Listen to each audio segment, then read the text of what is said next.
Hello বন্ধুরা, আপনি কি আপনার হোয়াটসঅ্যাপ প্রাইভেট করতে চাচ্ছেন? কেউ যেন আপনার প্রোফাইলটে ঢুকে আপনার ডিটেলস না বের করতে পারে। তো এই ভিডিওটা পুরোটা মনোযোগ দিয়ে দেখলে অবশ্যই শিখতে পারবেন যে হোয়াটসঅ্যাপ কী করে প্রাইভেট করতে হয়। তো আমরা সর্বপ্রথম আমাদের হোয়াটসঅ্যাপ অ্যাপটি ওপেন করব।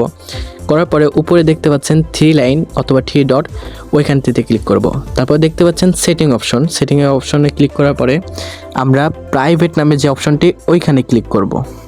তো ওইখানে ক্লিক করার পরে নিচে দেখতে পাচ্ছেন প্রোফাইল, তো প্রোফাইল পিকচার্স এইখানে ক্লিক করব। ক্লিক করার পর এখানে যদি এভরিওয়ান দেওয়া থাকে তো আমরা নো বডি এখানে সিলেক্ট করব আর কি।